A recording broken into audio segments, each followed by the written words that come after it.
Nur RSDK, kita sudah ada di ruangan Dr. Daliman. Ayo kita ketemu beliau untuk mendapatkan informasi kesehatan.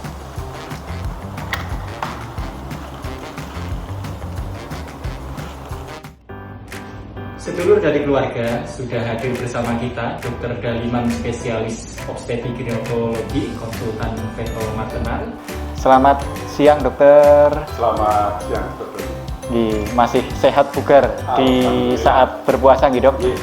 Ada beberapa hal dokter yang ingin kami coba tanyakan dokter. Ini berkaitan dengan kondisi kita ketika puasa dokter.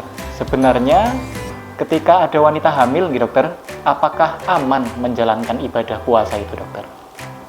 Baik dokter Doni ya, jadi mungkin sampai hari ini penelitian mendapatkan bahwa belum ada efek yang tidak baik terhadap ibu maupun janin yang dikandungnya apabila seorang ibu itu dalam keadaan hamil puasa.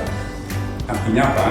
Bahwa selama tidak ada kelainan atau penyakit di dalam ibu itu sendiri, maka ibu boleh puasa.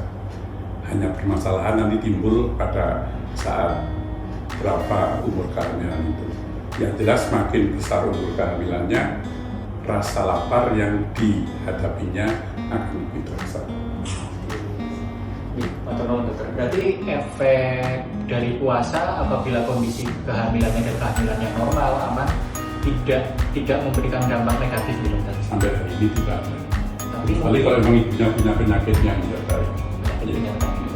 Mungkin seperti apabila di awal kehamilan nih dokter muncul gejala mual muntah hebat ketika di awal masa kehamilan, itu yang mungkin perlu menjadi pertimbangan dokter.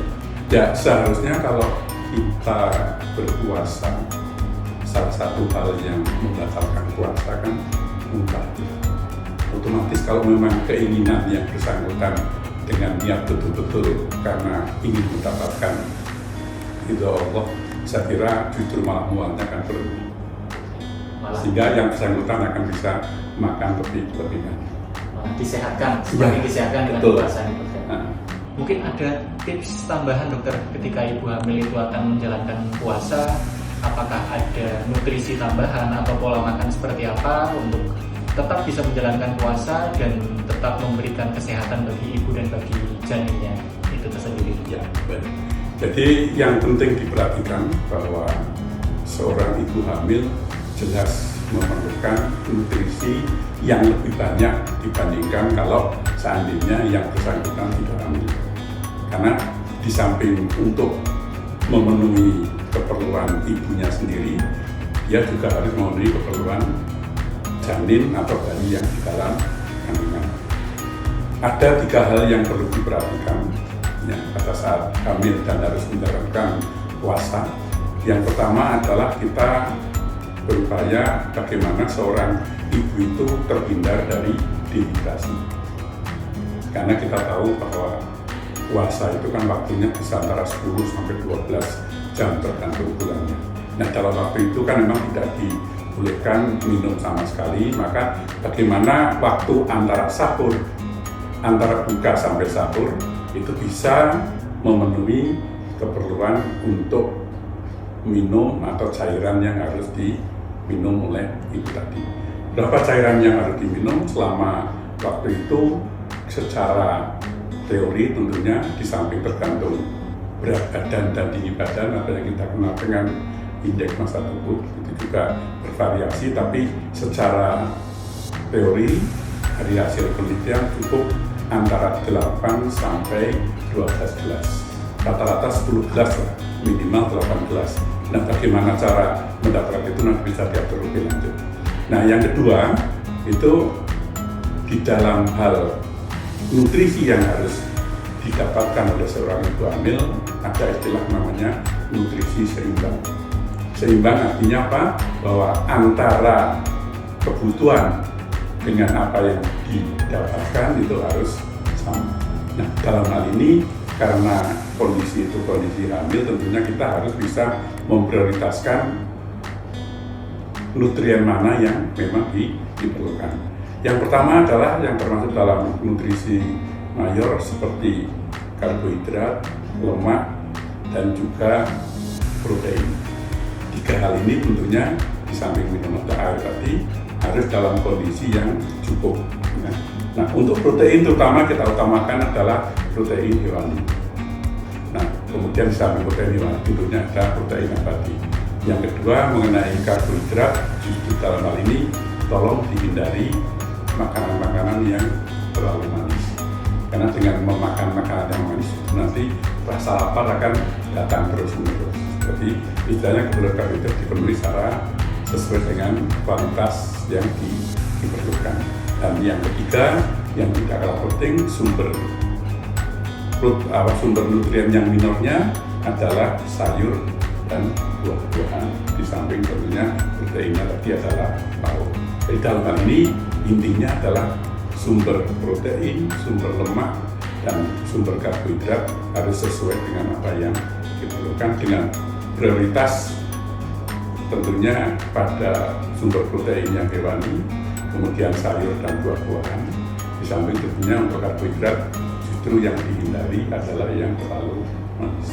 Di samping sebagai sumber yang lain lemak tentunya. Yeah. Jadi tidak jauh berbeda sebenarnya gitu dokter. Sebenarnya sama antara hamil dengan tidak hamil, hanya bagaimana yang tadinya kita makan pada siang hari dipindahkan kepada malam hari. Jadi secara kualitas dan kuantitasnya sebenarnya sama gitu. Nah, hanya karena memang waktu malam itu relatif lebih pendek dibandingkan waktu puasanya, waktu dia puasa, tentunya kita harus memprioritaskan mana yang harus diutamakan untuk dimakan.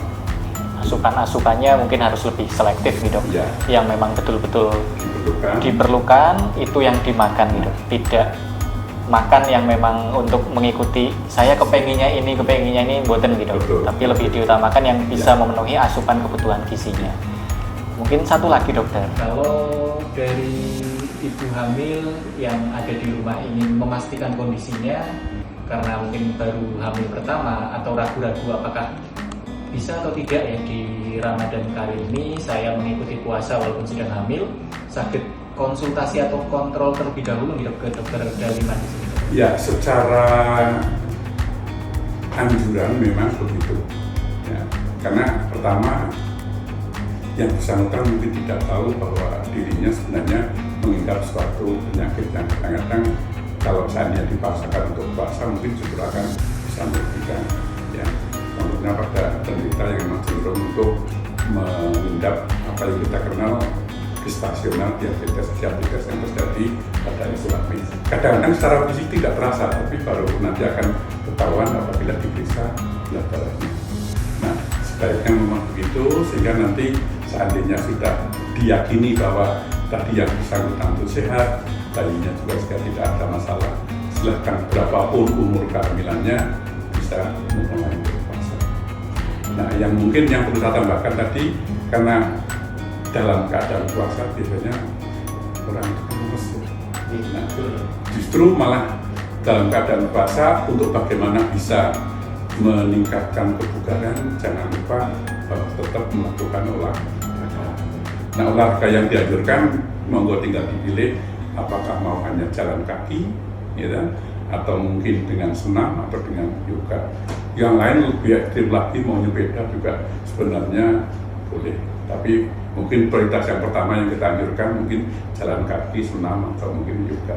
Dengan catatan bahwa olahraga tadi tidak terlalu berat, yang cukup pada kondisi yang ringan dan yang sedang.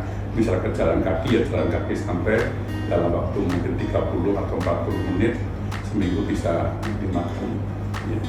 Nah, kalau mau senam ya diselingi di antara, kalau tidak jalan kaki ya diselingi senam. Begitu juga kalau mau ditambah dengan yoga ya antara yoga, jalan kaki dan senam silakan digabung dalam 1 minggu.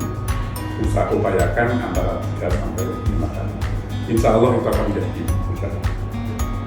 Temuan informasinya dokter sudah sangat lengkap, semoga bisa menjadi informasi untuk semua sedulur dan keluarga dokter bahwasanya ibu hamil bisa tetap menjalankan ibadah puasa, diberikan aktivitas fisik untuk menjaga kebugarannya, asupan makanan, asupan minuman harus selektif, mana yang memang betul-betul diperlukan agar nanti puasa tetap bisa jalan, kesehatan ibu dan janin yang ada di kandungannya tetap bisa terjaga, dokter. Ya, dan satu hal yang terakhir ingin saya sampaikan bahwa justru dengan puasa akan menjadi sehat. Insya Allah, karena itu adalah sabda dari Rasulullah. Ya. Terima kasih waktunya, dokter. Sama-sama. Selamat menjalankan ibadah puasa. Semoga puasa di tahun ini bisa lancar nih, dokter.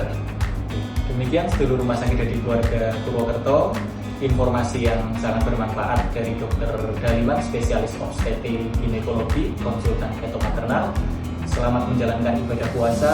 Apabila sedulur semua yang ada di rumah memerlukan informasi kesehatan, memerlukan pemeriksaan kesehatan, dan ingin lebih jelas terkait bagaimana ibu hamil menjalankan ibadah puasa, silakan bisa berkunjung ke rumah sakit dari keluarga. Kita mempunyai dokter spesialis obstetrik ginekologi dengan jadwal yang ada di rumah sakit. Demikian dari saya, kurang lebihnya mohon maaf. Assalamualaikum warahmatullahi wabarakatuh.